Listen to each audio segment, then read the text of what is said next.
तन्मे मनः शिवसङ्कल्पमस्तु। सर्वे भवन्तु सुखिनः। नामापि च मधुरं मधुरं स्वरूपं, कर्मापि च मधुरं मधुरा स्मृतिश्च। बुद्धिं प्रबोधय प्रभो मधुबोधशक्तिं, विद्यां प्रयच्छ परमां परिभावयामि। कोमलं कूजयन् वेणुं श्यामलोऽयं कुमारकः, वेदवेद्यं परं ब्रह्म भासतां हृदये मम। कूजन्तं राम रामेति मधुरं मधुराक्षरम्, आरुह्य कविताशाखां वन्दे वाल्मीकिकोकिलं। निगमकल्पतरोर्गलितं फलं, शुकमुखादमृतद्रवसंयुतं।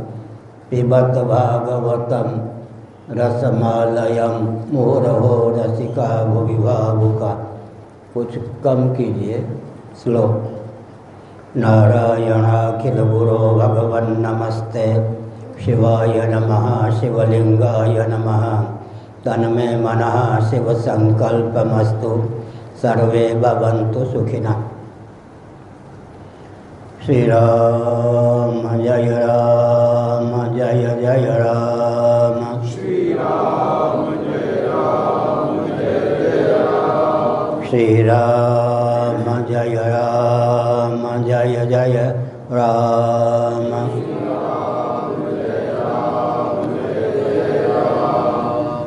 धर्म की अधर्म का प्राणियों में, विश्व का गौ माता की गोहत्या भारत।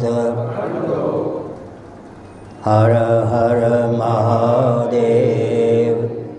गोविंद जय जय गोपाल जय जय।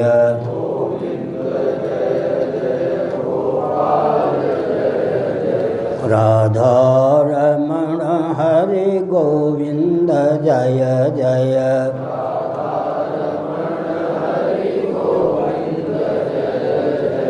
श्री कृष्ण गोविंद हरे मुरारे।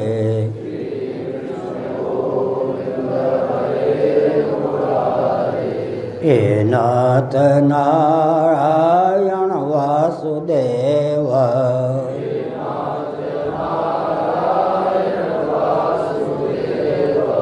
गोविंद जय जय गोपाल जय जय।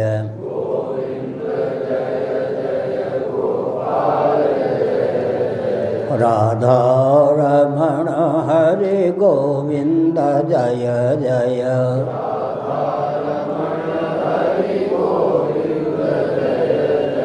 गोविंद जय जय गोपाल जय जय।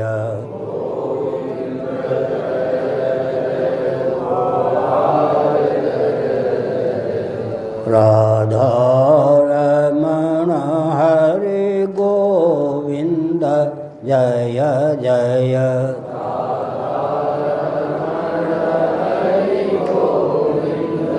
गोविंद जय जय गोपाल जय जय।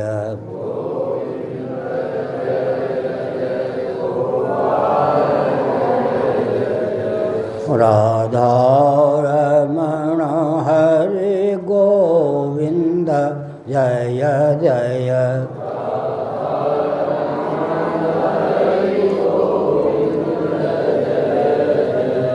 श्री वृंदावन विहारी लाल की जय। नमो माधव्य शंभो शिव शिव शिव शिव शिव शिव नारायण नारायण नारायण।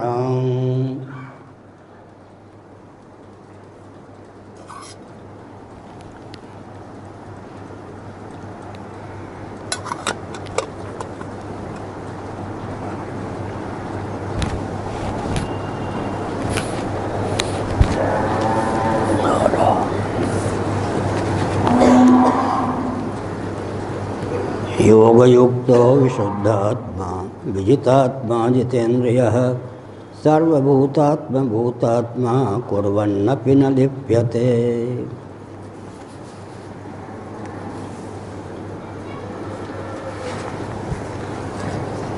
नारायण।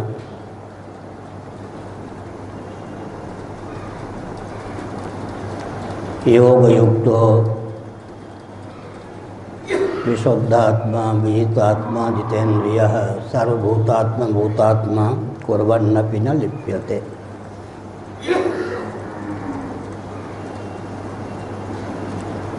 कर्मयोगी के जीवन में कर्म करते हुए भी असंग रहने की विधा सन्निहित होती है।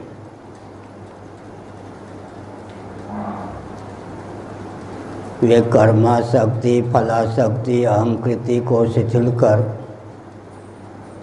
दृढ़ोत्साहपूर्वक भगवदर्थ स्वकर्म का अनुष्ठान करते हैं। निबंधक हेतुओं से दूर रहकर कर्म करते हुए भी वे कर्म बंधन के चपेट में नहीं पड़ते। उनके द्वारा अनुष्ठित कर्म अंतःकरण की शुद्धि में प्रयुक्त और विनियुक्त होता है, जिसके प्रभाव से वे योगयुक्त होते हैं, समाधिनिष्ठ होते हैं।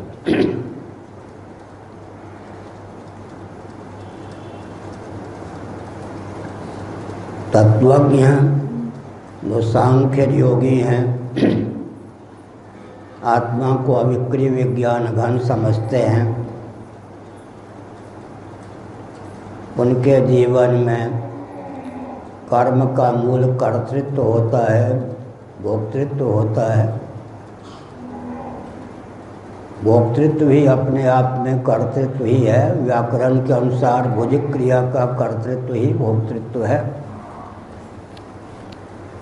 उससे वे मुक्त होते हैं। कौन? सांख्य योगी। यहाँ सांख्य का शब्द अर्थ ज्ञान है। सांख्य दर्शन या सांख्य कारिका का सांख्य नहीं। सांख्य दर्शन और सांख्य कारिका में भी सांख्य शब्द का प्रयोग ज्ञान के अर्थ में ही हुआ है, लेकिन उससे विलक्षण वेदांत प्रस्थान है। जैसे भगवद गीता को प्रसिद्धि के अनुसार सांख्य योग दूसरा अध्याय की दृष्टि से कहते हैं।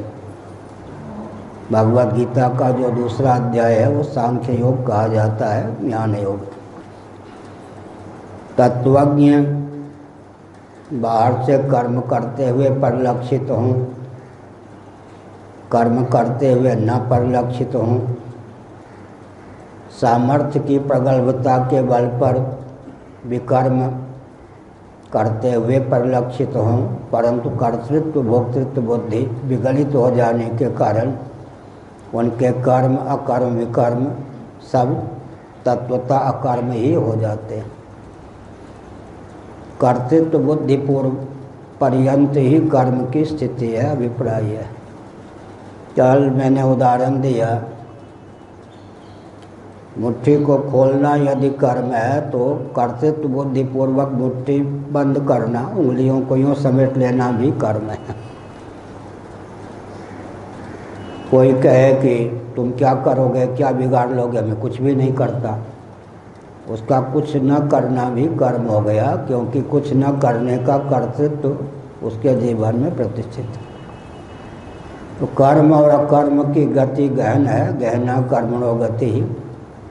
करता हुआ भी कोई अकर्ता हो सकता है, न करता हुआ भी कोई करता हो सकता है। इसलिए कर्म की गति गहन है।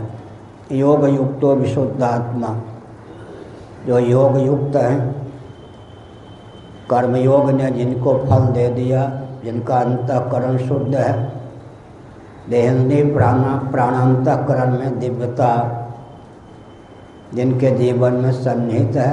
महायज्ञश्च यज्ञश्च ब्राह्मीयम क्रियते तनु। महायज्ञों के द्वारा, यज्ञों के द्वारा, अंगन्यास के द्वारा, करन्यास के द्वारा, भूशुद्धि के द्वारा, भूत शुद्धि के द्वारा ब्राह्मी तन की प्राप्ति होती है। ब्राह्मी तन का अर्थ भगवत पाद शंकराचार्य महाभाग ने किया। ब्रह्म साक्षात्कार में प्रयुक्त और विनियुक्त देहेंद्रिय प्राणांतःकरण। मनुस्मृति का यह वचन भगवत पाद शंकराचार्य महाभाग को बहुत प्रिय है। अपने भाष्य में इसको समुद्रित करके उन्होंने ब्राह्मी तनु का अर्थ किया है। महायज्ञश्च यज्ञश्च ब्राह्मीयम क्रियते तनु। एक विचित्र बात है, भगवत गीता का जो तीसरा अध्याय है उसके अनुसार विचार करें। कर्म का उद्गम स्थान कौन है? यज्ञ कर्म समुद्भव कर्म ब्रह्मोद्भवम विद्धि। शब्द ब्रह्मात्मक वेद ही शास्त्र सम्मत कर्म का उपजीव्य है, मूल है। नारायण, हमने संकेत किया कर्म का उद्गम स्थान कौन है? वेद। उपलक्षण है, वेदादि शास्त्र कर्म के उद्गम स्थान है। लेकिन वेदादि शास्त्रों का उद्गम स्थान कौन है? ब्रह्माक्षर समुद्भवम। ब्रह्म का अर्थ है शब्द ब्रह्म, शास्त्र अक्षर का अर्थ है परम अक्षर जो क्षयशील न हो। ब्रह्म तत्व, परमात्म तत्व, भगवत तत्व या आत्म तत्व, भगवान के निश्वास कल्प वेद हैं और वेदों के द्वारा ही वर्णाश्रमोचित कर्म या धर्म की सिद्धि होती है।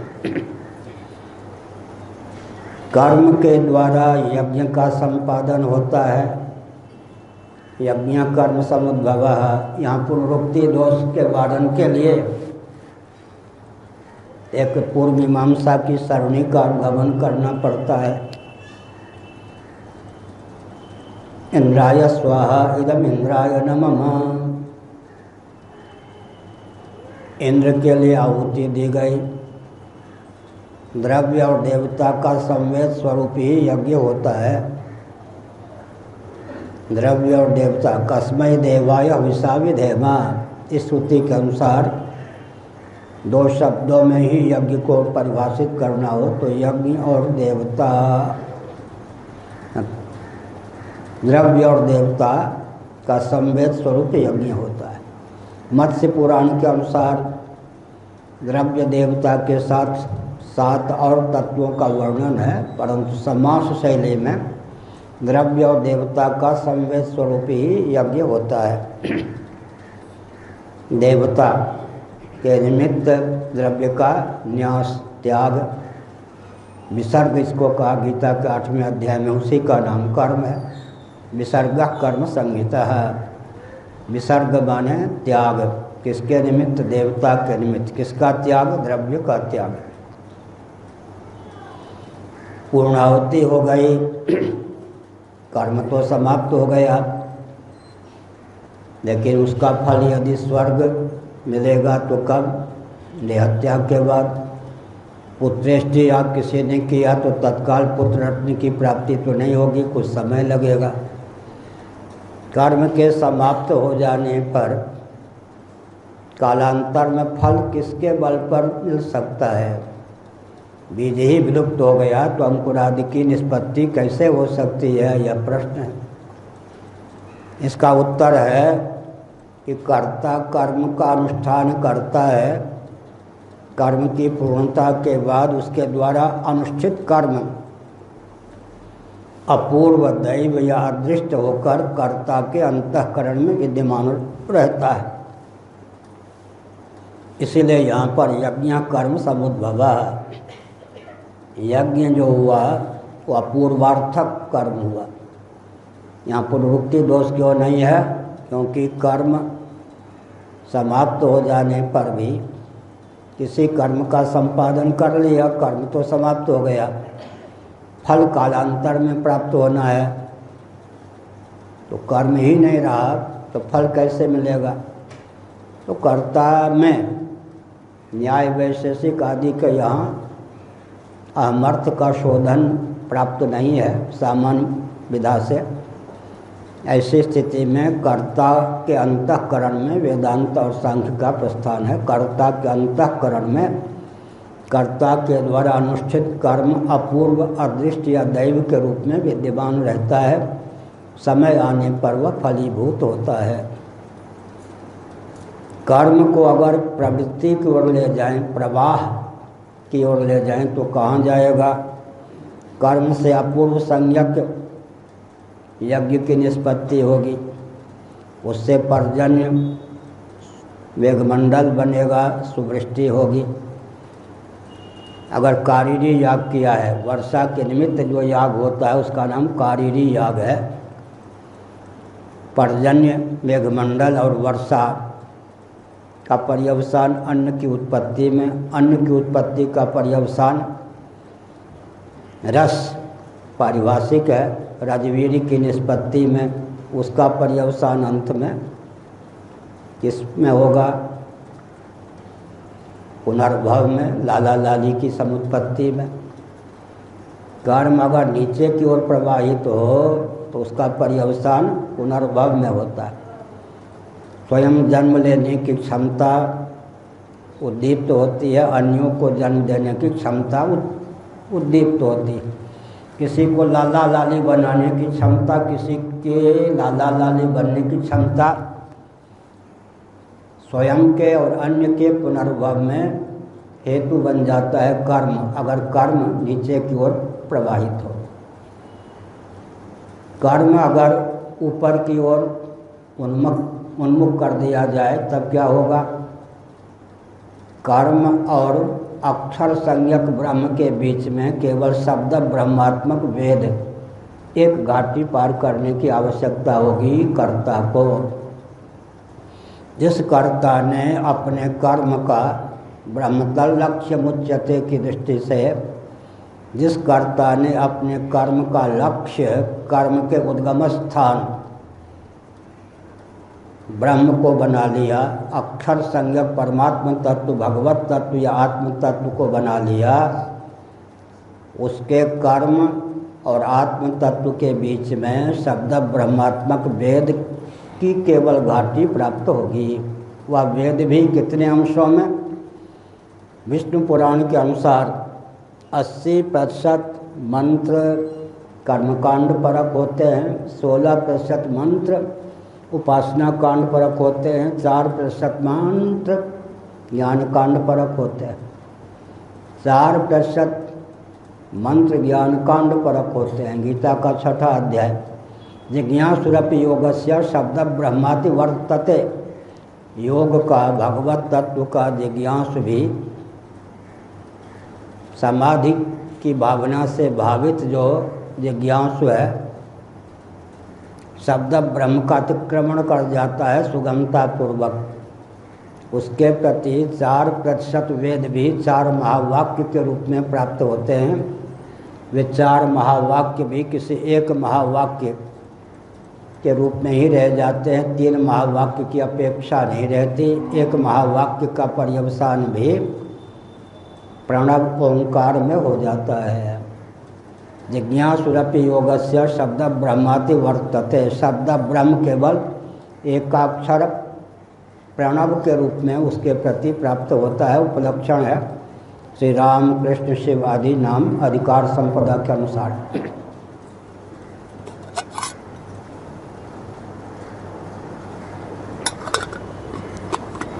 उस एकाक्षर ब्रह्म का, प्रणव का आलंबन लेकर सुगमता पूर्वक अक्षर संज्ञक परमात्म तत्व जिसका नाम ब्रह्म है उसकी प्राप्ति हो सकती है।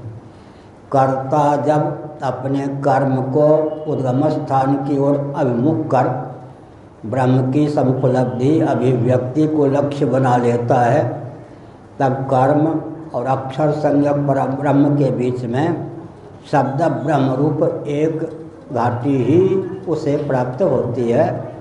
वह एक घाटी भी 4% वेद के रूप में, 4% वेद भी 4 महावाक्यों के रूप में, 4 महावाक्य भी 1 महावाक्य के रूप में, 1 महावाक्य भी एकाक्षर ब्रह्म प्रणव के रूप में प्राप्त होता है।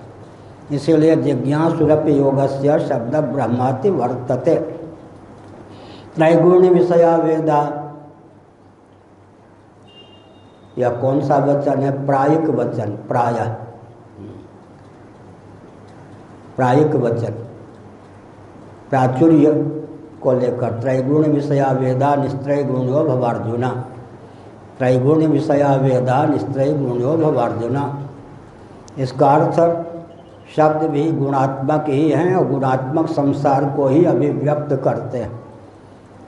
भगवत पाद शंकराचार्य महाभाग ने एक अद्भुत तत्व उद्भाषित किया मुंडक उपनिषद के भाष्य के संदर्भ में। वहाँ उपनिषद का कथन है कि ऋक् यजु साम ये सब के सब अपरा विद्या ही हैं। तब प्रश्न उठा कि 1180 वेद की शाखाएँ हैं। मुक्तिकोपनिषद के अनुसार एक शाखा को लेकर एक उपनिषद की प्राप्ति होती है। अब तो 1180 वेद की शाखाएँ सुलभ नहीं हैं। शीतोपनिषद के अनुसार 1135 वेद की शाखाएँ भी सुलभ नहीं हैं। और अंत में सूत संहिता के अनुसार 1131 शाखा भी सुलभ नहीं है। 8-9 शाखाएँ केवल सुलभ हैं। उपनिषदों का भी विलोप हो चुका है। 108 उत्तर को ले लें तो 120 उपनिषदों की प्राप्ति है। इस पर गंभीरता से विचार करने की आवश्यकता है। ज्यों ज्यों महायंत्रों का प्रचुर आविष्कार और प्रयोग होता है त्यों त्यों दिव्य वस्तु और व्यक्ति का विलोप होता जाता है। कल किसी ने सद्भावपूर्वक लेकिन आक्षेप गर्भित प्रश्न किया था वहाँ पर कि आपका प्रवचन मैं सुनता हूँ लेकिन आप स्वयं महायंत्रों का उपयोग करते हैं। कंप्यूटर पर 4-5 घंटे 6 घंटे 7 घंटे होते हैं, लिखते हैं ग्रंथ, और विश्व स्तर की संगोष्ठी भी महायंत्रों के माध्यम से करते हैं। तो मैंने कहा कि मैं अक्लिष्ट उपयोग करता हूँ महायंत्रों का, लेकिन पक्षधर नहीं। पक्षधर न होने पर भी महायंत्रों का हमारे यहाँ सबसे अधिक उत्तम उपयोग होता है। कोरोना के दिनों में महायंत्रों का सबसे अधिक उपयोग हमारे यहाँ हुआ, अर्थात केवल चैनल के माध्यम से, यूट्यूब के माध्यम से विश्व स्तर का सम्मेलन हुआ। 10 चरणों में संगोष्ठी हुई। 200 से अधिक विश्व के विचारकों ने भाग लिया। विज्ञान पर, अर्थशास्त्र पर, राजनीति पर, विविध विषयों पर संगोष्ठी हुई। हमने संकेत किया कि अक्लिष्ट उपयोग, योग दर्शन में प्रमाण, विपर्यय, विकल्प, निद्रा और स्मृति, चित्तवृत्ति की 5 चित्तवृत्ति के 5 प्रभेद हैं। चित्तवृत्ति के प्रभेद 5 हैं: प्रमाण, विपर्यय, विकल्प, निद्रा और स्मृति। लेकिन क्लिष्ट और अक्लिष्ट 2 भेद कर दिए गए। किसी भी वस्तु का क्लिष्ट उपयोग हो सकता है, अक्लिष्ट उपयोग हो सकता है। महायंत्रों का भी अक्लिष्ट उपयोग हम लोग कर लेते हैं, लेकिन महायंत्रों के आविष्कार का परिणाम क्या होगा उस पर भी हम संकेत करते हैं। उदाहरण के लिए, पैदल चलने की क्षमता शरीर में थी, खूब पैदल चले, अधिक से अधिक स्थानों पर मर्यादा की सीमा में जहाँ तक हम जा सकते हैं पहुँचो। धर्म, अध्यात्म, राष्ट्र को लेकर संगोष्ठी हो, इसके लिए हम भी ट्रेन का आलम्बन लेते हैं। तो ट्रेन का आलम्बन हम भी लेते हैं, लेकिन महायंत्रों के आविष्कार के पक्षधर नहीं हैं, प्रयोग के पक्षधर नहीं हैं। क्यों? मनु जी ने सावधान किया, महायंत्र प्रवर्तनम, मनुस्मृति 1163। महायंत्रों का प्रचुर आविष्कार और प्रयोग होता रहे, कोई दिव्य वस्तु और व्यक्ति टिक जाए संभव नहीं। बीज की रक्षा तो भगवान को अभीष्ट है। इस समय पृथ्वी, जल, तेज, वायु, ऊर्जा के जो चारों स्रोत हैं अत्यंत कुपित हैं, क्षुब्ध हैं। मारक बन गए हैं न कि तारक। ऊर्जा के स्रोत को महायंत्रों के आविष्कार और प्रयोग के फलस्वरूप अत्यंत क्षुब्ध कुपित बना दिया गया है। महामारी कोरोना उसी की देन है। वर्तमान विकास और उसको क्रियान्वित करने के जो प्रकल्प हैं उसी के गर्भ से महामारी निकली है। मैंने पहले ही सावधान किया था, लोगों ने ध्यान नहीं दिया। मच्छर को मारने के लिए छिड़कने की जो सामग्री बनाई गई, नई नई मच्छर की प्रजातियां इतनी बलवती हो गई कि उन पर वो छिड़कने की सामग्री काम नहीं करती। कोरोना को हटाने के लिए जो दवा आदि का आविष्कार हुआ है, आगे ऐसा भयंकर रोग होगा जिस पर कोरोना वाली दवा भी काम नहीं करेगी। अब परिस्थिति विश्व के सामने यह है कि महायंत्रों के प्रचुर आविष्कार और प्रयोग के फलस्वरूप विश्व में महामारी के चपेट में आकर करोड़ों व्यक्ति मर जाएं, तब महायंत्रों के ऊपर प्रतिबंध लगने का मार्ग प्रशस्त हो। अगर बुद्धिपूर्वक महायंत्रों पर प्रतिबंध लगा देगी सरकार तो करोड़ों व्यक्ति मर जाएंगे। महायंत्रों के माध्यम से ही जिनका जीवन यापन होता है वो सब मर जाएंगे। तो बुद्धिपूर्वक कोई भी शासन तंत्र महायंत्रों के आविष्कार और प्रयोग पर नियंत्रण नहीं कर सकता। प्रकृति अगर निगल ले तो लोग कहेंगे मैं क्या करूं, हम क्या करें। राष्ट्राध्यक्ष कहेंगे, प्रधानमंत्री कहेंगे भाई दैवी प्रकोप है, हम क्या करें, हम भी आ सकते हैं इसके चपेट में। अब बहुत से राष्ट्राध्यक्ष आदि मर भी गए कोरोना के चपेट में। परिस्थिति ये हो गई है कि प्रकृति पर छोड़ दिया गया। दैवी प्रकोप भले ही करोड़ों व्यक्तियों को खा ले, लेकिन महायंत्रों के कारण वन्य जीवों की प्रजातियां भी विलुप्त हो रही हैं, ग्राम्य प्राणियों की प्रजातियां भी विलुप्त हो रही हैं, स्थावर जंगम दोनों प्रकार के प्राणियों की प्रजातियां विलुप्त हो रही हैं। लेकिन अब बुद्धिपूर्वक महायंत्रों पर प्रतिबंध लगाना संभव नहीं। प्रकृति के ऊपर छोड़ दिया गया कि दैवी प्रकोप के चपेट में आकर भले ही लाखों व्यक्ति समाप्त हो जाए, उसके बाद व्यक्ति का मस्तिष्क काम करेगा कि महायंत्रों का प्रचुर आविष्कार और प्रयोग विकास के नाम पर अभिशाप है। हमने संकेत किया विकास को भौतिक विधा से परिभाषित और क्रियान्वित करने के फलस्वरूप नरक और नारकी प्राणियों का समुदाय ही भूमंडल बन सकता है। फिर से सुनिए, विकास को आधुनिक ढंग से परिभाषित और क्रियान्वित करने के फलस्वरूप नरक और नारकीय प्राणियों का समुदाय ही भूमंडल बन सकता है। विश्व में चतुर्दश भुवनात्मक ब्रह्मांड में जहाँ कोई दिव्यता है, उस दिव्यता के मूल में वेदादि शास्त्र सम्मत कर्मकांड और उपासना कांड ही सन्निहित है। तो मैंने संकेत किया ये जो कर्म है सचमुच में पारिभाषिक कर्म कौन है, तो वेदादि शास्त्र सम्मत हो, अपने अधिकार की सीमा में हो। वो वेद आदि शास्त्र तो अन्य शास्त्रों का पर्यवसान वेद में है। वेद का पर्यवसान किस में है? ब्रह्माक्षर समुद्भवम, ब्रह्माक्षर समुद्भवम, परब्रह्म परमात्मा में शब्द ब्रह्म का पर्यवसान परब्रह्म है। ये तो मानना ही होगा, शब्द ब्रह्म के मूल में परब्रह्म है। तो विषय क्या चल रहा था? कर्म का लक्ष्य अगर ब्रह्म को बना देंगे तब क्या होगा? कर्म और ब्रह्म के बीच में केवल वेद की घाटी रहेगी। वो वेद की घाटी भी 4% प्राप्त होगी। 4% वेद भी 4 महावाक्यों के माध्यम से प्राप्त होंगे। 4 महावाक्य भी किसी एक महावाक्य के माध्यम से ही प्राप्त हो जाएंगे। शेष 3 महावाक्यों का उसी में सन्निवेश हो जाएगा।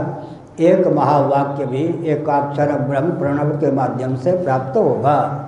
इस प्रकार जिज्ञासुरपि योगस्य शब्द ब्रह्माति वर्तते। योग युक्तो मुनिर् ब्रह्मन् अचिरेणाधिगच्छति। योग युक्तो विशुद्धात्मा विजितात्मा जितेंद्रिय सर्वभूतात्मा भूतात्मा कुर्वन्नपि न लिप्यते। योग युक्ता की व्याख्या की गई। कर्मयोग ने जिसके चित्त को शुद्ध कर दिया है समाधि उपासना योग का आलम्बन लेकर जो समाहित हो गए हैं, जिनका चित्त कर्म और उपासना के फलस्वरूप निर्मल निश्चल हो चुका है, शुद्ध और समाहित हो चुका है, इसमें भी समझना चाहिए निष्काम भाव से समनुष्ठित कर्म और उपासना के फलस्वरूप। कल हमने संकेत किया था कृपणा फल हेतव,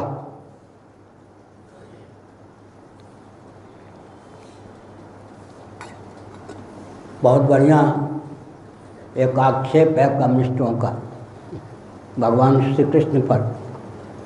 कम्युनिस्टों ने बहुत बड़ा आक्षेप किया भगवान श्री कृष्ण पर। कर्मण्येवाधिकारस्ते मां फलेषु कदाचन, मजदूरों के शोषक श्री कृष्ण, पूंजीपतियों के पक्षधर श्री कृष्ण। क्यों? कर्मण्येवाधिकारस्ते, कोई उद्योगपति कह सकता है श्रम में तुम्हारा अधिकार है श्रमजीवी होगा, फल में अधिकार नहीं। श्री कृष्ण भी मजदूरों के शोषक। कम्युनिस्टों ने श्री कृष्ण पर आघात किया, आक्षेप किया, कर्मण्येवाधिकारस्ते मां फलेषु कदाचन, हे श्रमिको, श्रम करने में तेरा अधिकार प्राप्त हो,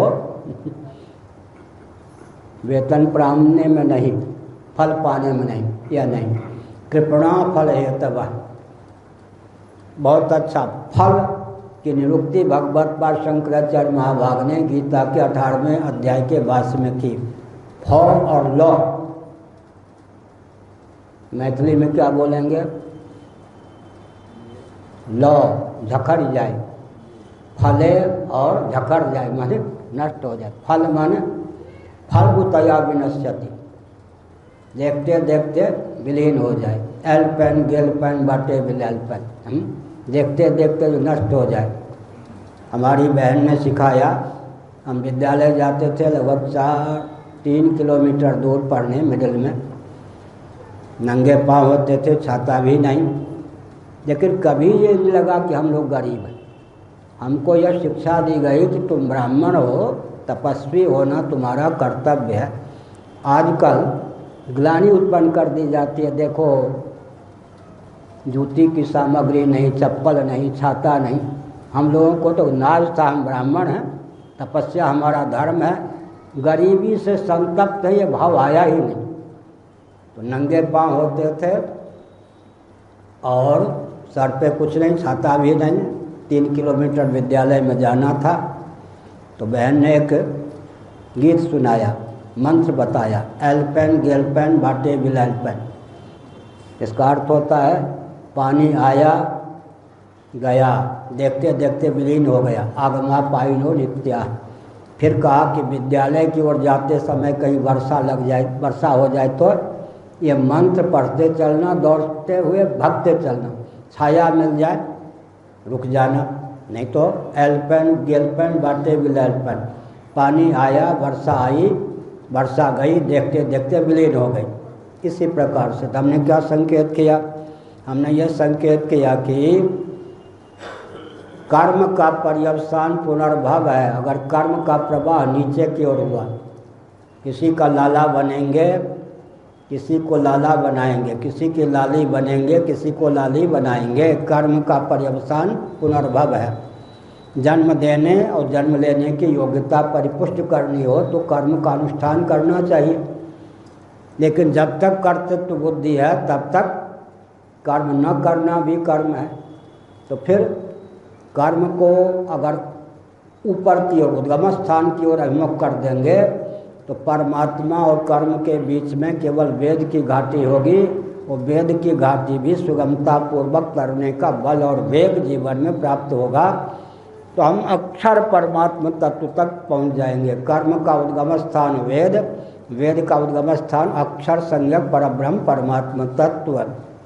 यहाँ भी लोगों का ध्यान नहीं जाता। सुबालोपनिषद का हमने संकेत किया था।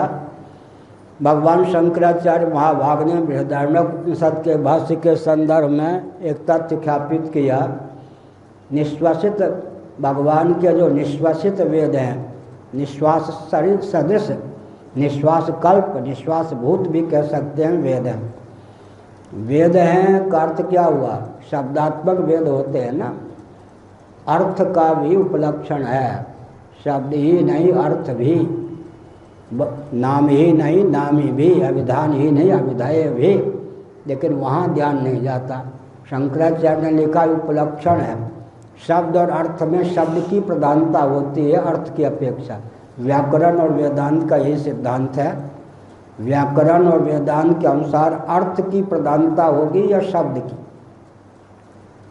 अब सामान्य व्यक्ति कहेंगे रसगुल्ला रसगुल्ला रसगुल्ला, मालपुआ घेवर पूरी कचौरी खीर, शब्द की प्रधानता है, संतुष्ट रहिए, अर्थ नहीं देंगे। भोजन का नाम लेते जाएंगे, भोजन नहीं देंगे।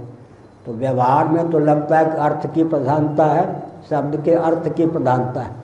वस्तु स्थिति है कि शब्द की ही प्रधानता है। नाम और नामी में किसकी प्रधानता होगी? नाम की प्रधानता होगी। नाम के अधीन नामी का ज्ञान होता है। बहुत सूक्ष्म विचार करें तो नाम के अधीन ही नामी का अस्तित्व भी होता है। नामी का अस्तित्व भी नाम के अधीन होता है। क्यों होता है? तत्व तो एकमात्र भगवत तत्व है। तत्व तो एकमात्र भगवत तत्व है। वदंति तत्तत्व विदस्तत्वम यदि ज्ञानम अद्वयम ब्रह्मेति परमात्मेति भगवानिति शब्दते यत् अद्वयम ज्ञानम तत्तत्वम। बाकी जो कुछ है वो क्या है जी? परब्रह्म भगवत तत्व के समाश्रित शब्द ब्रह्म का उल्लास और विलास। शब्द ब्रह्म ही परब्रह्म को विविध रूपों में दिखा देता है। बाकी जो कुछ है सब अक्षर। मृत्तिके तेव सत्यम, इसका अर्थ क्या हुआ? वाचारम्भणम विकारो नामधेयम मृत्तिके तेव सत्यम। अब इस पर नियम अगर निर्धारित करेंगे, कोई भी उपादेय, उपादेय माने उपादान कारण से निर्मित पदार्थ को पारिभाषिक दृष्टि से उपादेय कहते हैं। कोई भी उपादेय होगा तो उपादान ही उसका तात्विक स्वरूप होगा। उपादेय तो नाम मात्र रह जाएगा। वाचारम्भणम विकारो नामधेयम मृत्तिके त्यव सत्यम। जैसे ताम्र पात्र है, ताम्र धातु की विद्यमानता अनुगति के बिना इस ताम्र पात्र की न सत्ता है न उपयोगिता है, नाम मात्र है। वस्तु स्थिति क्या है? ताम्र ही सत्य है। इस दृष्टि से विचार करें तो पार्थिव प्रपंच की अपेक्षा पृथ्वी, पृथ्वी की अपेक्षा जल, जल की अपेक्षा तेज, तेज की अपेक्षा वायु, वायु की अपेक्षा आकाश, आकाश की अपेक्षा अव्यक्त, अव्यक्त की अपेक्षा भी निर्विशेष आत्म तत्व ही सत्य है। लेकिन कार्य को पृथक कर देंगे तो कार्य नाम मात्र रह जाएगा। या तो नाम मात्र है, वाचारम्भणम विकारो नामधेयम मृत्तिके त्यव सत्यम, तामा ही सत्य है। बाकी पात्र तो ताम्र धातु को पूर्ण रूप से काढ़ लें तो नाम मात्र रह जाएगा। इस तरह से विचार करते करते तत्व के रूप में, वस्तु के रूप में, प्राप्य के रूप में केवल ब्रह्म तत्व, आत्म तत्व, अक्षर तत्व ही शेष रहता है। तो इसका मतलब परम अक्षर परमात्म तत्व क्या हुआ? प्रणवात्मक शब्द ब्रह्म रूप माया के द्वार से स्वयं को ही सर्व रूपों में स्फुरित करता है। सर्व रूपों में स्फुरन परमात्मा तत्व का ही है, उसके अतिरिक्त कुछ भी नहीं। इसका अर्थ क्या हुआ? सांख्यों के यहाँ जो प्रकृति माया या प्रधान का स्थान है, वैयाकरणों के यहाँ, वेदांतियों के यहाँ वही प्रणव का स्थान है। शीतोपनिषद, गोपाल उत्तर तापनी उपनिषद के अनुसार बोल रहा हूँ। हमारे यहाँ माया की स्वीकृति नहीं। त्रिगुणमयी माया सांख्य प्रस्थान के अनुसार प्राप्त है, उसका उपयोग हम लोग करते हैं। लेकिन वैयाकरणों के अनुसार और वेदांतियों के अनुसार माया के स्थान पर शब्द ब्रह्म ही प्राप्त है। इसीलिए प्रकृति को ही सीता तत्व माना गया। शीतोपनिषद में ओंकार ही प्रकृति है, वही सीता तत्व है। तो परब्रह्म शब्द ब्रह्म के द्वार से सर्व रूपों में उल्लसित है। सर्व को टटोलने चलें तो उसका मौलिक रूप परब्रह्म ही शेष होगा। लेकिन शब्द के द्वार से परब्रह्म परमात्मा तत्व ही सर्व रूपों में उल्लसित है। यह तथ्य यहाँ पर योग युक्तो मुनिर्ब्रह्म न चिरेणाधिगच्छति। योग युक्तो विशुद्धात्मा, जो योग युक्त है विशुद्धात्मा है, विशुद्धात्मा, योग युक्तो विशुद्धात्मा। फिर भगवान श्री विजितात्मा जितेंद्रिय, इस पंक्ति का अर्थ होता है देह, इंद्रिय, प्राण और अंतःकरण। देह, इंद्रिय, जितेंद्रिय, देह, इंद्रिय, प्राण और अंतःकरण जिसका संयत है, समाधिनिष्ठ जो व्यक्ति है, कर्मयोग ने जिसको फल दे दिया, उपासना ने भी फल दे दिया। कर्मोपासना से प्राप्त सिद्धि से समन्वित जो व्यक्ति है, अंत में ज्ञान, योग युक्तो विशुद्धात्मा विजितात्मा जितेंद्रिय सर्वभूतात्मा भूतात्मा। बहुत उत्तम शब्द का विन्यास है, सर्वभूतात्मा भूतात्मा, सर्वभूतात्मा भूतात्मा। पंचभूत और स्थावर जंगम प्राणी, इनका आत्मभूत आत्मा परम अधिष्ठान स्वरूप है। शब्द ब्रह्म के द्वार से जो पंचभूत और स्थावर जंगम प्राणियों के रूप में उल्लसित अपने को मानता है, जो सर्वाधिष्ठान स्वरूप मानता है, सर्वभूतात्मा भूतात्मा, सर्वभूतों का आत्मभूत आत्मा, अर्थात पंचभूत भी और स्थावर जंगम प्राणी, ये जो भूत माने प्राणी, स्थावर जंगम प्राणी भी जिसके उल्लास या विलास हैं, ऐसा जिसने अपने को समझ लिया, मुझे अधिष्ठान स्वरूप में ही पंचभूत और स्थावर जंगम प्राणियों की प्रतीति होती है। मुझे अधिष्ठान स्वरूप ब्रह्मात्म तत्व की शब्द ब्रह्म के द्वार से पंचभूत और स्थावर जंगम प्राणियों के रूप में क्या है, अभिव्यक्ति है, प्रतीति है। कुर्वन्नपि न लिप्यते, इसका अर्थ है बाहर से कर्म करता हुआ परिलक्षित होने पर भी लिप्त नहीं होता। इस लिप्त नहीं होता का मतलब पंचभूत और स्थावर जंगम प्राणियों में कहीं भी समासक्त नहीं होता, अर्थात उसके द्वारा अनुष्ठित सदृश परिलक्षित होने वाले कर्म उसके उत्क्रमण और पुनर्भव में हेतु नहीं होते। सर्वभूतात्मा भूतात्मा कुर्वन्नपि न लिप्यते, प्रातिभाषिक उसका कर्म होता है, प्रातीतिक उसका कर्म होता है। इसका मतलब कर्म को टटोलने चलें तो कर्म के हेतुओं से विहीन कर्म सिद्ध होगा। कर्म के हेतु कौन है?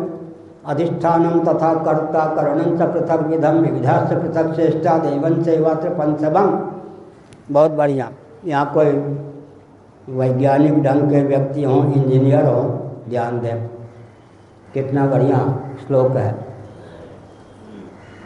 अपने स्थान पर तो इसका अर्थ है वो तो है ही, लेकिन वैज्ञानिक जगत में चमत्कार, इंजीनियरों को तो, इंजीनियर जो हैं उनको तो इस श्लोक के भाव को समझना चाहिए। अधिष्ठानम तथा कर्ता करणम च पृथक विधम विविधाश्च पृथक चेष्टा दैवं चैवात्र पंचमं। मान लो रेल की दुर्घटना हो गई,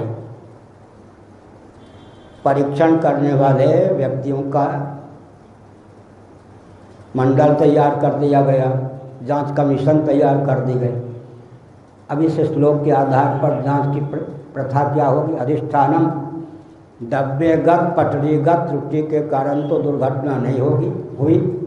कर्ता, ड्राइवर के प्रमाद से, संचालक चालक के प्रमाद से तो दुर्घटना नहीं हुई। अधिष्ठानम तथा कर्ता करणम च पृथक विधम, ब्रेक आदि फेल हो जाने के कारण, कारणगत त्रुटि के कारण तो दुर्घटना नहीं हुई। अधिष्ठानम तथा कर्ता करणम च पृथक विधम विविधा से पृथक चेष्टा, सिग्नल आदि दिखाने में त्रुटि के कारण तो दुर्घटना नहीं हुई। दैवं चैवात्र पंचमं, कहीं आंधी तूफान आदि, कोहरा आदि, अंधकार आदि, अतिवृष्टि आदि दैवी प्रकोप के कारण तो दुर्घटना नहीं हुई। कितना बढ़िया। अधिष्ठानम तथा कर्ता करणम च पृथक विधम विविधाश्च पृथक चेष्टा दैवं चैवात्र पंचमं। व्यावहारिक धरातल पर भी इस तथ्य को ला सकते हैं। ऐसे वैज्ञानिक जगत में चमत्कार चार चांद लगाने वाला, ना सतो विद्यते भावो ना भावो विद्यते सतः, जितना भी व्यक्त है उसका मूल अव्यक्त होता है। अव्यक्त के गर्भ से व्यक्त की उत्पत्ति होती है और समग्र व्यक्त प्रपंच का क्रमशः अव्यक्त में विलय हो जाता है। ना सतो विद्यते भावो ना भावो विद्यते सतः। अब इसी से निकाला वैज्ञानिकों ने। ना गीता का दूसरा अध्याय, वो 18वां था, ये दूसरा। ना सतो विद्यते भावो ना भावो विद्यते सतः। Matter is nothing but energy, energy is nothing but soul, soul is the super source of energy. यहीं से निकला। ना सतो विद्यते भावो ना भावो विद्यते सतः। इसका अर्थ बहुत बढ़िया। इसका अर्थ क्या है? गीतादि जो हैं अध्यात्म शास्त्र हैं, ब्रह्म विद्या हैं। मैं थोड़ा धीरे से बोलता हूँ, कहीं 14 पृष्ठों की सामग्री है हमारे ग्रंथ में, और ढूंढना कठिन पड़ रहा है।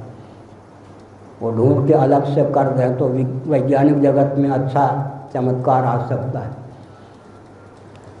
कुछ महानुभावों का, प्राचीन ढंग से शास्त्रों के अध्ययन करने वाले पूज्य महानुभावों का यह कथन है, वेदों में विमान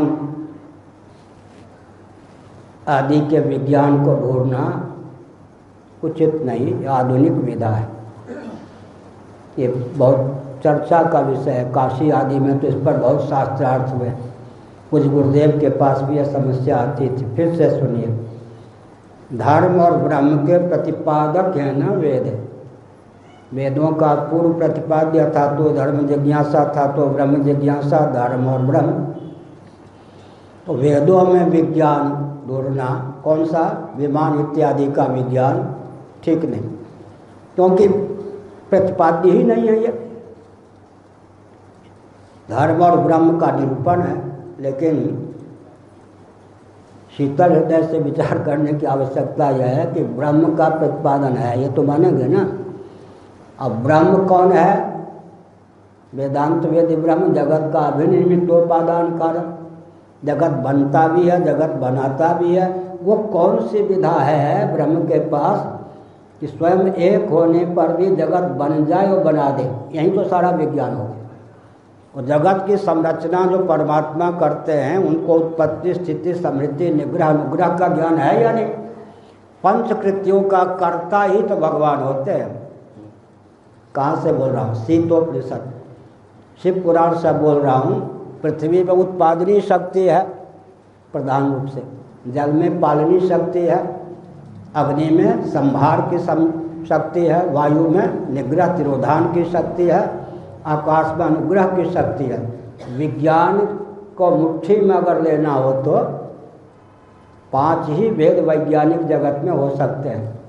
कोई सामग्री उत्पादक होगी, कोई उत्पादन करने वाली होगी, उत्पादिका होगी, कोई वस्तु सामग्री आविष्कार की वस्तु उत्पत्ति में प्रयुक्त होगी, कोई स्थिति में, कोई समृद्धि में, कोई निग्रह में, कोई अनुग्रह में। यदि पंचकृत्यों का प्रयोग जगत की संरचना में ईश्वर करते हैं तो पूरा विज्ञान आ गया या नहीं सृष्टि संरचना में? विज्ञान के प्रभेद कितने होंगे जी? 5 ही प्रभेद हो सकते हैं। उत्पत्ति, स्थिति, संहार, निग्रह, अनुग्रह, 5 की सीमा का। छठा अगर कहें तो निग्रह का एक अवान्तर भेद है तिरोधान। 5 या 6 प्रभेद ही विज्ञान के होते हैं। तो सृष्टि संरचना का ज्ञान जिसको वैदिक विधा से ठीक से हो गया, वो वैज्ञानिक क्यों नहीं हो सकता? और चाहे तो विभिन्न प्रकार का आविष्कार क्यों नहीं कर सकता? क्योंकि कल मैंने छोड़ा था विषय, श्रोताओं की कठिनाई तो होती होगी, वो आस्थापूर्वक सुन लेते, कोई हु हल्ला कहीं नहीं, चाहे 1 लाख व्यक्ति हो चाहे 10,000, हु हल्ला कहीं नहीं होता। लेकिन मैं एक संकेत करता हूँ। कुछ महीने पहले होशियारपुर पंजाब गया था। 11 साल के बच्चे हमारे जो प्रवचन यंत्र के माध्यम से सुनते हैं, उन्होंने ऐसा प्रश्न किया कि यहाँ 70 वर्ष के व्यक्ति नहीं कर सकते वृंदावन में। इसका मतलब सुनते सुनते बच्चे लोग इतने प्रबुद्ध हो गए हैं, उनको बरगलाया नहीं जा सकता। एक समस्या होती है हम लोगों के सामने, अगर हम प्राइमरी की कक्षा की दृष्टि से ही बोलते रहें तो समाज का बौद्धिक स्तर कैसे बढ़ेगा? प्राइमरी कक्षा का भी, प्रथमा कक्षा का भी महत्व है। अगर सब प्राइमरी कक्षा के प्राध्यापक बन जाएं तो विद्यार्थियों का स्तर कैसे बढ़ेगा।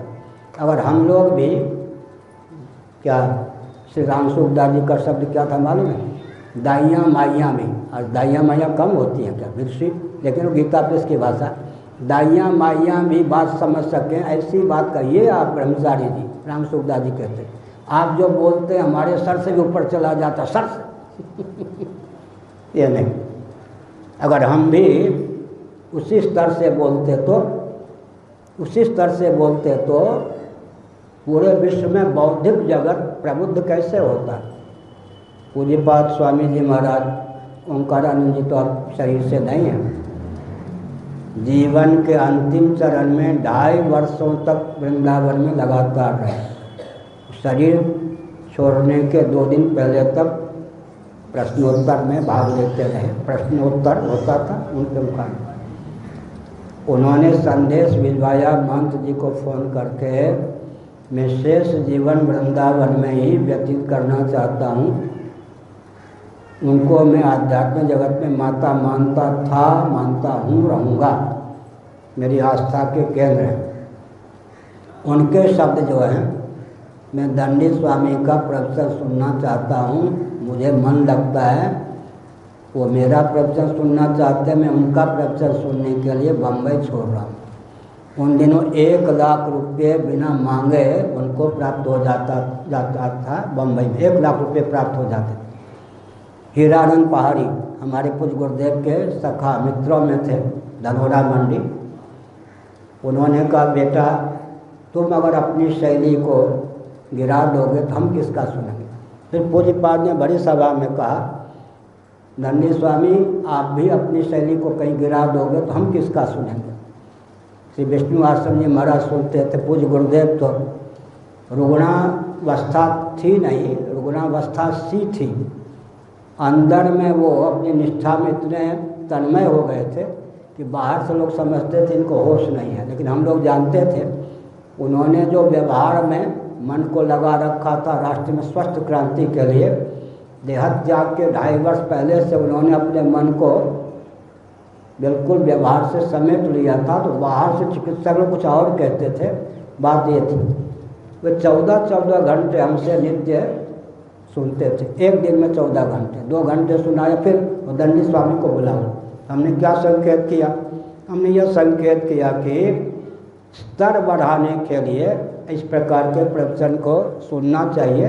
इस प्रकार के प्रवचन को उपेक्षा करने पर फिर स्तर नहीं बढ़ेगा, और अंत में आज न सही 10 करोड़ वर्ष बाद सही यह ज्ञान तो प्राप्त करना ही पड़ेगा। इस ज्ञान को प्राप्त किए बिना कोई भवसागर से मुक्त भी नहीं हो सकता। 10 करोड़ वर्ष बाद सही यह ज्ञान तो प्राप्त करना ही पड़ेगा, इसलिए आस्थापूर्वक सुनना चाहिए। तो हमने यह कहा वैज्ञानिक जगत में भी बहुत कुछ क्रांति लाई जा सकती है, क्योंकि भगवान जब सृष्टि की संरचना करते हैं तो सबसे ज़्यादा चमत्कृति क्या है, किसी ज्ञानवान इच्छावान प्रयत्नवान चेतन मैकेनिक यांत्रिक ने लोहा और प्लास्टिक नामक मेटर या धातु को इस यंत्र का रूप प्रदान किया, जिस इसी ने प्रदान किया होगा, जो रो रहा है बच्चा किसी ज्ञानवान इच्छावान प्रयत्नवान चेतन यांत्रिक मैकेनिक ने लोहा और प्लास्टिक नामक मेटर धातु और पदार्थ को इस माइक नामक यंत्र का रूप प्रदान किया होगा। जो ज्ञानवान इच्छावान प्रयत्नवान चेतन मैकेनिक यांत्रिक किसी धातु या पदार्थ मेटर धातु या पदार्थ को यंत्र का रूप प्रदान करता है वह उसका निमित्त कारण निर्माता कहा जाता है। और जो मेटर या धातु या पदार्थ यंत्र के रूप में उल्लसित होता है, परिणत होता है, विलसित होता है, कुछ भी कहें, वो उपादान कारण होता है। अब चमत्कार की पराकाष्ठा है, क्या है, परमात्मा ही निमित्त बन जाते हैं, परमात्मा ही उपादान बन जाते हैं जीवों के शुभाशुभ कर्म के द्वार से। जीवों के शुभाशुभ कर्म के द्वार से अविद्यापाद, कहाँ त्रिपाद विभूति महानारायणोपनिषद, अविद्यापाद की गाथा। भगवान ही जीवों के शुभाशुभ कर्म के द्वार से जगत बनते हैं, बनाते हैं। तो चमत्कार की पराकाष्ठा, ऐसे यांत्रिक जो स्वयं ही माइक बन जाए, और ऐसा माइक जो स्वयं ही, ऐसा लोहा प्लास्टिक जो स्वयं ही माइक बना दे, आश्चर्य की बात है नहीं। सबसे आश्चर्य की बात क्या है कि परमात्म तत्व जैशिष्ट उपायी त्रिविध बनाई, संग सहाय न दूजा। तुलसीदास ने लिखा। क्या मतलब? दैहिक, दैविक, भौतिक नहीं, यहाँ पर कैसा वो भी कह सकते हैं, वही आदि भौतिक, आध्यात्मिक, आदि दैविक, तामस, राजस, सात्विक, 3 प्रकार की सृष्टि बना दी परमात्मा ने। अपने अतिरिक्त किसी को सहयोगी के रूप में नहीं चुना। इसका अर्थ क्या है? अपनी शक्ति को संभवाम्यात्म माया, अपनी शक्ति को वश में करके भगवान जहाँ स्वयं राम कृष्ण आदि रूपों में अवतीर्ण होते हैं, वहाँ सृष्टि के रूप में भी उल्लसित होते हैं। आप कह सकते हैं कि 7वें आसमान की कहानी है ना।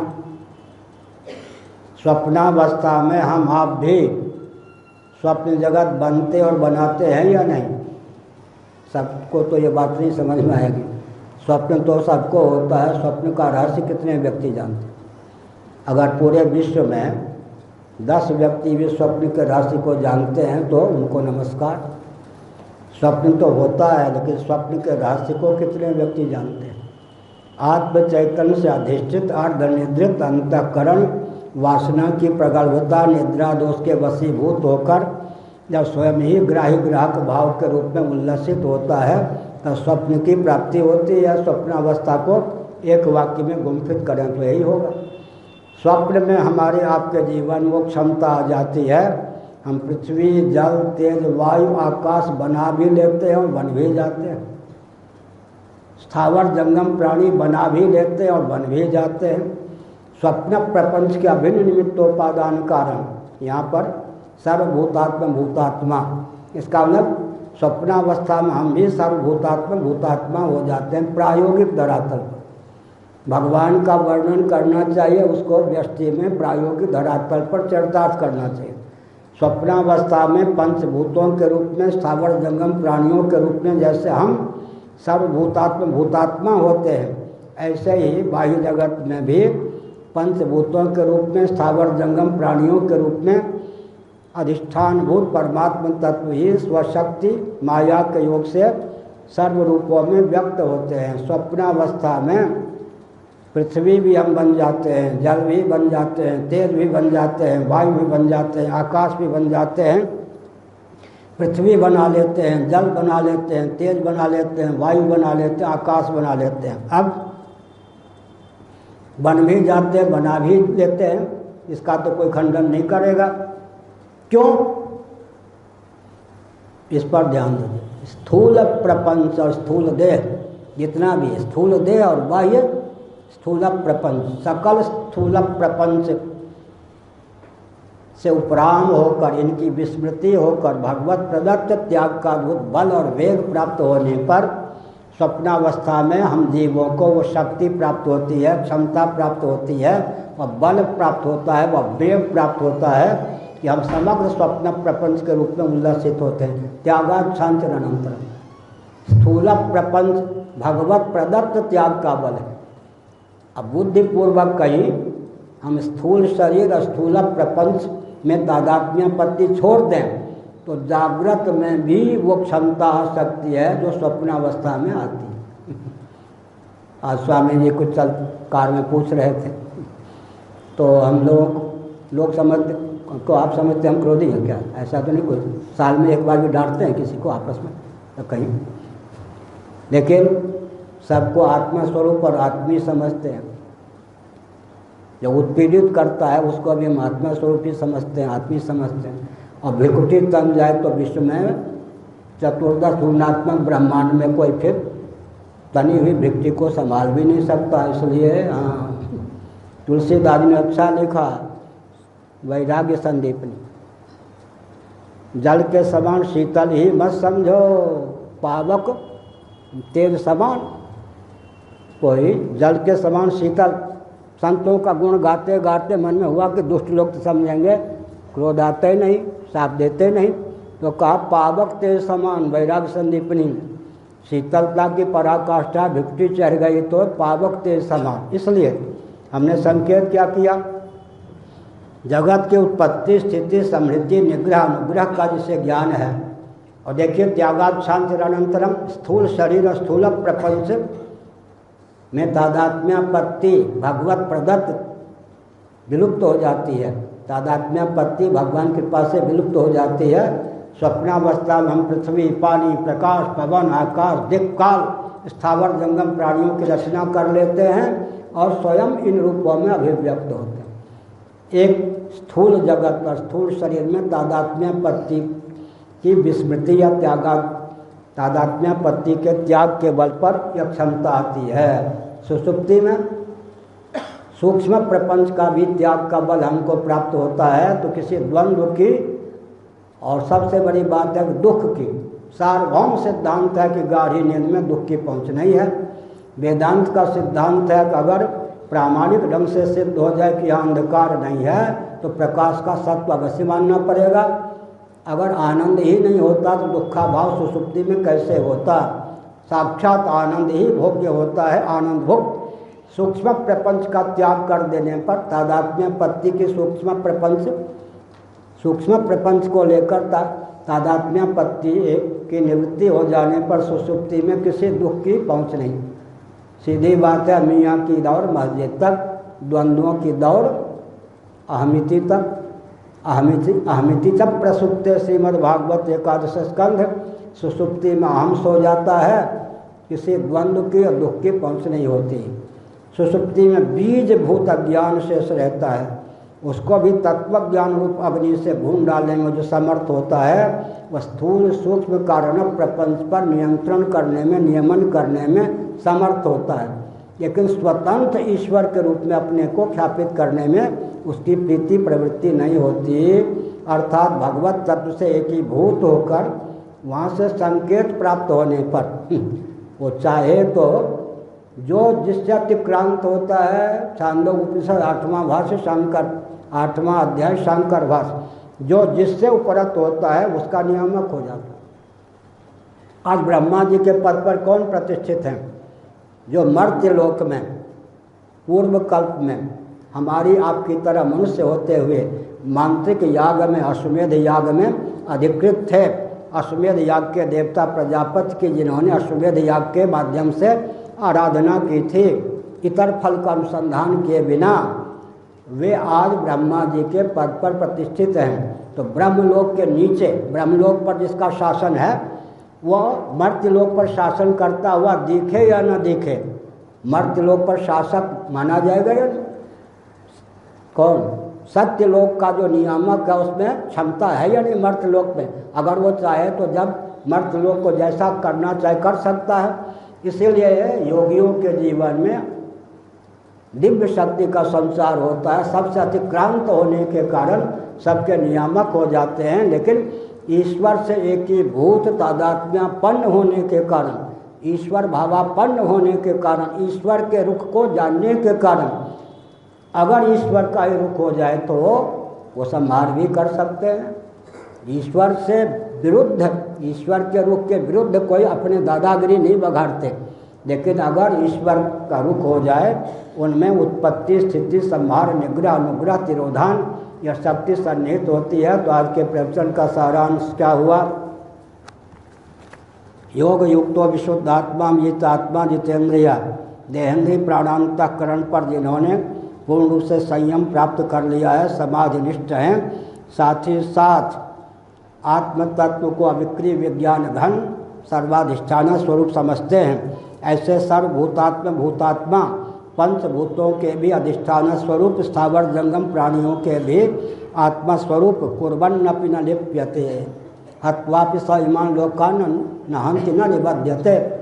बाहर से कर्मों को करते हुए परिलक्षित होने पर भी लिप्त नहीं होते, अनासक्ति की पराकाष्ठा। एक वाक्य कर प्रवचन को विराम देता हूँ।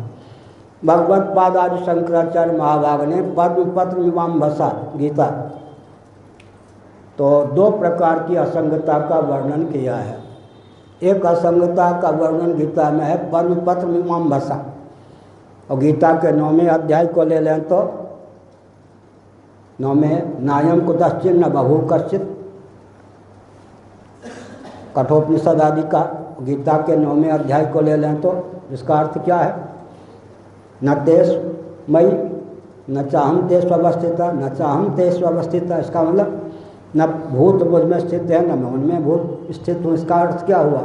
इसका अर्थ ये हुआ कि जो तत्वज्ञ मनीषी होते हैं, तत्वज्ञ मनीषी कर्म करते हुए परिलक्षित होने पर भी कर्म बंधन को प्राप्त नहीं होते। क्यों नहीं होते?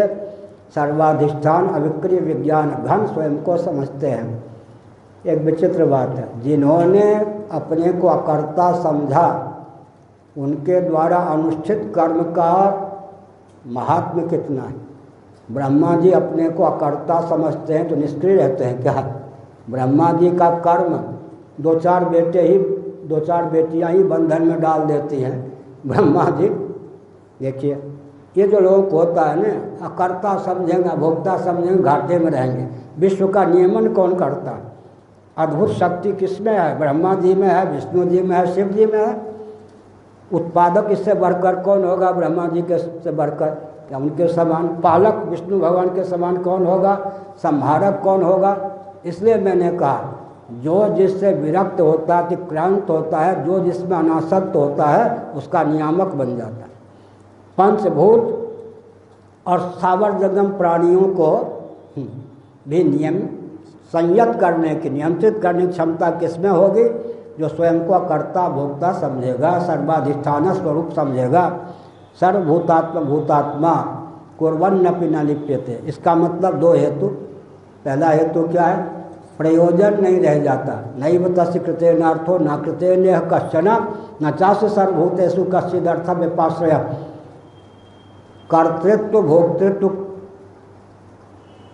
नहीं, अब प्रयोजन की सिद्धि हो गई और कर्तृत्व भोक्तृत्व का बाद हो गया, निराकरण हो गया। दोनों ढंग से स्वयं को अकर्ता भोक्ता समझा तो कर्तृत्व भी विगलित, भोक्तृत्व भी विगलित। अब प्रयोजन की सिद्धि कैसे हो गई? हमारा प्रयोजन क्या है? मृत्यु से अतिक्रांत जीवन, जड़ता से अतिक्रांत जीवन, दुख से अतिक्रांत जीवन। जिन्होंने स्वयं को सच्चिदानंद समझ लिया, उनका कौन सा प्रयोजन जगत से बच गया? प्रयोजन की पूर्ति हो जाने के कारण, अकर्तृत्व और भोक्तृत्व का विज्ञान हो जाने के कारण, बाहर से प्रारब्ध कर्म इसको कहा गया। कदाचित वो कर्मों में लोक संग्रह की दृष्टि से या प्रारब्ध कर्म होने के कारण कर्म करते हुए परिलक्षित भी हों तो लिप्त नहीं होते, अर्थात उनके द्वारा समुष्ठित कर्म अदृष्ट फलोत्पादक नहीं होता। भवतारक होने पर भी, अन्यों को लिए पथ प्रदर्शक होने पर भी कोई अपूर्व फल का उत्पादक अर्थात पुनर्भव और उत्क्रमण में हेतु नहीं होता। श्री राम जय राम, जय जय राम।